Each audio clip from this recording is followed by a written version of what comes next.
चला आज आपण बनवणार आहोत मूग डाळीची खिचडी। याच्यासाठी मी इथे तेल टाकलेलं आहे आणि त्याच्यामध्ये जिरे टाकलेले आहेत। जिरे चांगले गरम झाल्यानंतर एकदम सिंपल आपल्याला खिचडी बनवायची आहे, कारण उन्हाळा खूप आहे।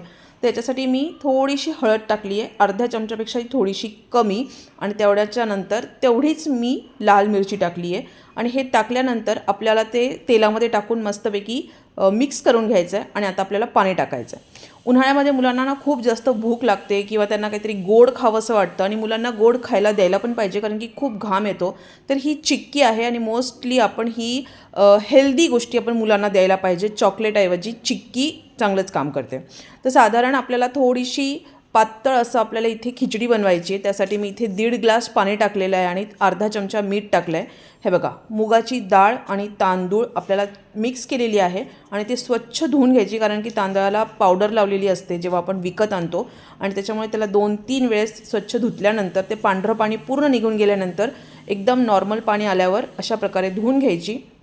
चांगल्यापैकी आपली उकळी आल्यानंतर आपल्याला ही डाळ आणि तांदूळ याच्यामध्ये टाकून घ्यायचं आहे आणि छान उकळी येऊ द्यायची। उकळी येऊ दिल्यानंतर 3 शिट्ट्या करायच्या आणि हे बघा, आपली अशी थोडीशी पातळ अशी खिचडी तयार होते। तुम्हाला हवं असेल तर थोडंसं कोथिंबीर टाकू शकता, पण मी कुठल्याही भाजी ॲड नाही केलेली, कारण की एवढा उन्हाळा आहे आणि खूप जणांना ॲलर्जी किंवा उन्हाळा लागतो, म्हणजे ऊन खूप लागतं। तर अशा वेळेस लाईट खाणं डॉक्टर पण रेकमेंड करतात की लाईट खाल्लं पाहिजे, आणि हे सगळ्यात जास्त चांगलं जेवण आहे, पचायला पण खूप चांगलं आहे आणि सगळ्यांसाठी, म्हणजे अगदी लहान मुलांपासून तर तुमच्या घरामध्ये म्हातारे माणसं असतील त्यांच्यासाठी सुद्धा खूप हेल्दी आहे। हे तुम्ही सकाळ संध्याकाळ खाल्लं तरीही चालेल। जेव्हा आपण आजारी असतो किंवा मुलं आजारी असतात तेव्हा आपण अशीच फिक्की खिचडी करतो मूग डाळीची, आणि तशीच मी केलेली आहे। आणि याच्यावर एक कॉम्प्लिमेंटरी म्हणजे असं की याच्यामध्ये भरपूर तूप टाका। तुम्ही जेव्हा आपण फोडणी देतो त्यावेळेसही तेलाऐवजी तूप टाकलं तरीही चालतं।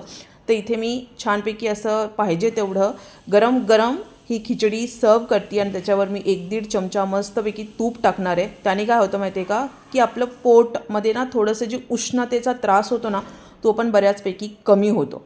आणि त्याच्यानंतर ही खिचडी मोस्टली गरम गरमच खायला पाहिजे जेव्हा तुम्हाला बनवायची असेल, कारण की इतकी सोपी आहे। अगदी 15 ते 20 मिनटात ही खिचडी होते, म्हणून गरम गरमच बनवा आणि गरम गरमच खा। थंड झाल्यावर तिची एवढी जास्त टेस्ट लागत नाही, त्याच्यामुळे ते गरम खाणं जास्त चांगलं आहे। आणि तूप हे प्रत्येक भाजीमध्ये टाकलं तरी चालतं, उन्हाळ्यामध्ये तूप खाणं खूप जास्त गरजेचं आहे। सो आता ही खिचडी आहे, त्याच्यामध्ये मी काही एक टाकलेलं नाही, ना कुठली भाजी आणि नाही काही टोमॅटो कोथिंबीर काहीच नाही। तर हे बघा, घरी बनवलेलं तूप आहे। घरी तूप कसं बनवायचं याचासुद्धा मी व्हिडिओ शेअर केलेला आहे, आणि छानपैकी मी याच्यामध्ये हे तूप टाकणार आहे आणि खूप छान चव लागते। मुलांना तूप गुळ पोळी दिलं तरीही चालेल, तूप साखर पोळी दिली तरी चालेल, छान लागते। तर हे बघा, हे 2 चमचे जवळपास मी टाकलेलं आहे, आणि अजून थोडासा 1 चमचा। मला भरपूर आवडतं तूप, आणि खिचडीबरोबर तर खूपच जास्त आवडतं, वरण भाताबरोबर तूप खूप आवडतं। तर अशा प्रकारे हे मिक्स करूया छानपैकी, आणि त्याच्यानंतर आपण खाऊया। सो तुम्हाला व्हिडिओ आवडला तर लाईक शेअर सबस्क्राईब करा। त्याचबरोबर तुम्ही ही खिचडी नक्की करून बघा, आणि तुम्हाला हे नक्की फायदा करेल। Thanks for watching, take care and bye bye.